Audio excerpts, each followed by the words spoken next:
السلام عليكم ورحمة الله وبركاته.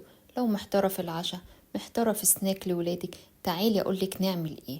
لو عندك نص كيلو دقيق بس، معلقة سكر ومعلقة بيكنج باودر، حطيهم على بعض واعجنيهم، وتعالي أقولك هنعمل إيه دلوقتي. هنعمل حاجة تنفع حلو وتنفع حادق، تنفع عشاء وتنفع سناك، وهنعجن بلبن. ولو ما عندكيش ينفع تعجني بمية وهتديكي برضو نفس النتيجة إن شاء الله.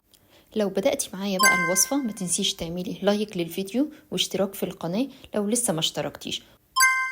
ودلوقتي بعد ما خلصناها وعجناها بنسيبها ترتاح بس 10 دقايق. هي كده كده مفيش فيها خميرة ومفيش فيها حاجة، بس عشان لما اجي افردها ما تلمش معايا. هي فيها بس بيكنج باودر. انا بقى اقطعها كده كور صغيرة او باخد قطعة قطعة، ببدأ افردها بايدي، وزي ما يطلع معاكي اشكال عشوائية ملهاش اي وصف او اي شكل.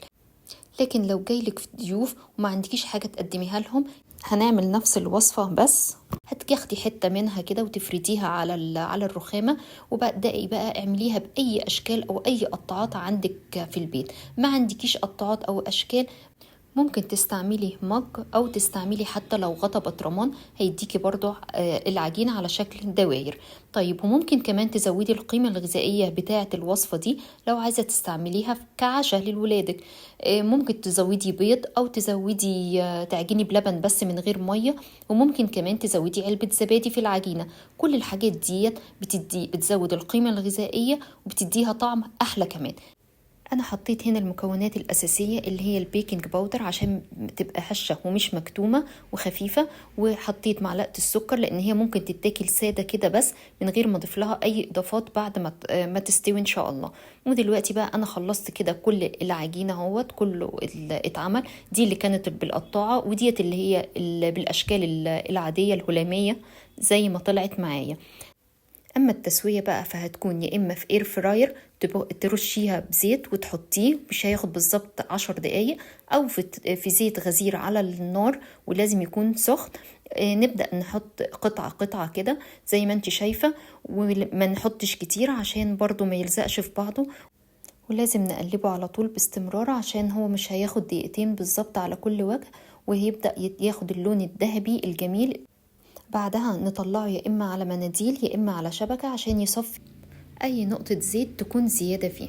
ودلوقتي بقى هنحط الأشكال اللي احنا عملناها بالقطاعة، برضو في الآخر ما بتفرقش كتير وكله في الآخر بيبقى نفس الطعم.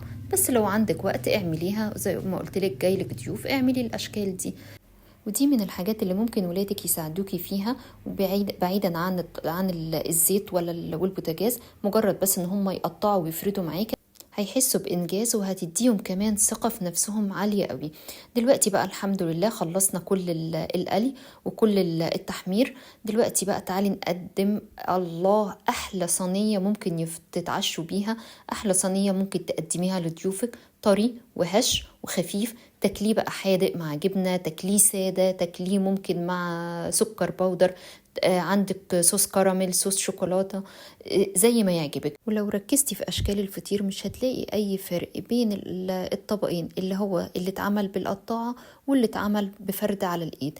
ولا تتعبي نفسك ولا حاجة، ويلا فردي على الرخامة وقطعي. لو كملت الفيديو للآخر ما تنسيش بقى تنزلي تعملي لايك للفيديو واشتراك في القناة عشان يوصلك كل جديد إن شاء الله. وألف هنا على قلبكم.